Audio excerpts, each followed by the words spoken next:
Hello বন্ধুরা, welcome to only sports view. তো এই ভিডিওতে ইন্ডিয়ান ফুটবল আইএসএল এবং ডুরান্ড কাপ নিয়ে আপডেট রয়েছে এবং এর পাশাপাশি বেশ কিছু ট্রান্সফার আপডেট রয়েছে। তো সেগুলো নিয়ে আলোচনা করব এই ভিডিওতে। তো ভিডিওটি সবাই শেষ পর্যন্ত দেখতে থাকো, আর চ্যানেলে নতুন হয়ে থাকলে চ্যানেলটি সাবস্ক্রাইব করে পাশে থাকা বেল আইকনটি অন করে পাশে থেকো। তো সেখানে যদি প্রথমে ইন্ডিয়ান ফুটবল আইএসএল নিয়ে কথা বলা যায়, তো আইএসএল এই মরশুমে এখনও পর্যন্ত হবে কিনা তো সেটা প্রায় অনিশ্চিতই বলা যায়। যেখানে আইএসএলে যতক্ষণ না পর্যন্ত নতুন এমআরএতে সই করছে এআইএফএফ, ততক্ষণ পর্যন্ত আইএসএল না হওয়ার চান্সই বেশি। যেখানে এফএসডিএল এর মেন শীর্ষকর্তা সে প্রত্যেকটা আইএসএল ক্লাবকে জানিয়েছে যে এই মরশুমে আইএসএল নাও হতে পারে, তো তারা যেন সেই বুঝে টিম বানায়। তো সেই জায়গাতেই যতক্ষণ না পর্যন্ত নতুন এমআরএতে সই করছে এআইএফএফ, ততক্ষণ পর্যন্ত আইএসএল না হওয়ার চান্সই বেশি। যেখানে নতুন এমআরএর মধ্যে এফএসডিএল জানিয়েছে যে শেয়ার হোল্ডারের মধ্যে 60% পাবে ক্লাবগুলো এবং 26% রাখবে এফএসডিএল আর 14% পাবে এআইএফএফ। তো সেটাতে এআইএফএফ রাজি না। তো সেইখানে দেখা যাক পরবর্তী সময় আইএসএল নিয়ে আর ভালো কোনো আপডেট পাওয়া যায় কিনা। তো পরবর্তী সময় এবারে আপডেট পেলে অবশ্যই তোমাদের সাথে তখন শেয়ার করে দেবো। তো এরপরে যদি ডুরান্ড কাপ নিয়ে কথা বলা যায়, তো ডুরান্ড কাপ শুরু হবে 22শে জুলাই থেকে, যেখানে 22শে জুলাই থেকে শুরু হয়ে 24শে আগস্ট অবধি ডুরান্ড কাপ হবে। তো সেই জায়গাটাই ডুরান্ড কাপে আইএসএল থেকে 6টা দল তারা খেলতে চাইছে না, যেখানে আইএসএল এখনও পর্যন্ত অনিশ্চিত যেখানে আইএসএল হবে কিনা। তো সেই ব্যাপারে কোনো খবর নেই অফিসিয়াল। তো সেখানে আইএসএল অনিশ্চিতের জায়গাতেই রয়েছে। তো সেখানে সেই জন্যই ডুরান্ড কাপে খেলতে চাইছে না 6জন ক্লাব, যেখানে তারা কোনো রকম এখনও পর্যন্ত প্রিসিজনে নামার চিন্তাভাবনাই নেয়নি এবং ঠিকঠাক কোনো প্লেয়ারও সই করাচ্ছে না তারা, কারণ তারা রিস্ক নিতে পারছে না যদি পরবর্তী সময় আইএসএল না হয়। তো সেখানে আইএসএল যদি না হয় তো সেই কারণেই তারা ডুরান্ড কাপ খেলতে চাইছে না। যেখানে এই ক্লাবগুলোর মধ্যে রয়েছে Hyderabad FC, Chennaiyin FC, Bengaluru FC, FC Goa, Odisha FC আর কেরালা ব্লাস্টার এফসি।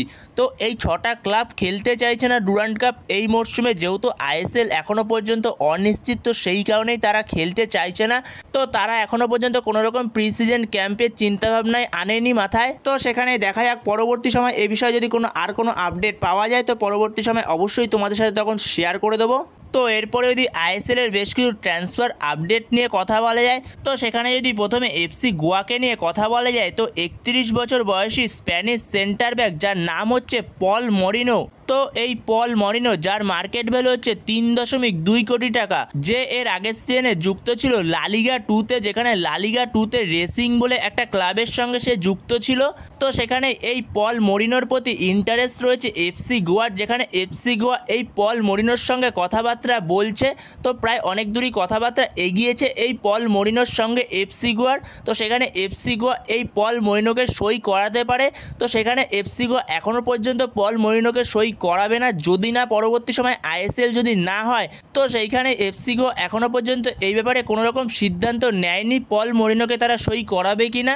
তো সেইখানে যদি পরবর্তী সময় আইএসএল না হয় তো সেই দিকেই তারা চিন্তাভাবনা করছে। তো সব দিকে চিন্তাভাবনা করেই তারা পল মরিনোকে সই করাবে কি না, তো পরবর্তী সময় এরপরে আপডেট পেলে অবশ্যই তোমাদের সাথে শেয়ার করে দেবো।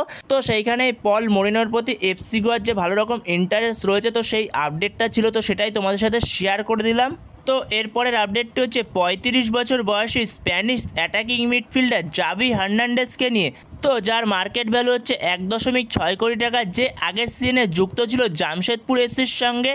তো এই জাভি হার্নান্ডেজের প্রতি ইন্টারেস্ট রয়েছে চেন্নাইন এফসি, যেখানে চেন্নাইন এফসির পাশাপাশি নর্থ ইস্ট ইউনাইটেড এফসিরও ইন্টারেস্ট ছিল এই জাভি হার্নান্ডেজের প্রতি, কিন্তু বর্তমান সময় সবথেকে বেশি এগিয়ে রয়েছে চেন্নাইন এফসি। তো চেন্নাইন এফসির সঙ্গে অনেক দূরই কথাবার্তা এগিয়েছে এই জাভি হার্নান্ডেজের। তো জাভি হার্নান্ডেজকে চেন্নাইন এফসি সই করাতে যাচ্ছে পরবর্তী মরশুমের জন্য। তো সেখানে জাভি হার্নান্ডেজ যথেষ্ট কোয়ালিটিফুল একজন প্লেয়ার, যেখানে এই জাভি হার্নান্ডেজ সে মিডফিল্ডকে খুব সুন্দর কন্ট্রোল করে।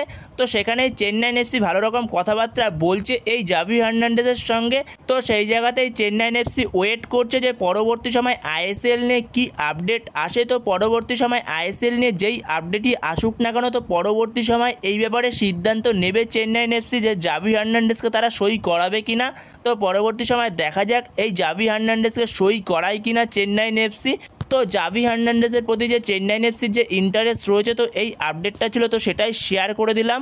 তো বন্ধুরা এই ভিডিওতে এই পর্যন্তই। তো এই ভিডিওতে এই আপডেটগুলো নিয়ে আলোচনা করার ছিল। তো ভিডিওটি ভালো লাগলে অবশ্যই লাইক শেয়ার সাবস্ক্রাইব করতে ভুলো না। তো নেক্সট ভিডিওতে দেখা হচ্ছে, ততক্ষণের জন্য বাই বাই।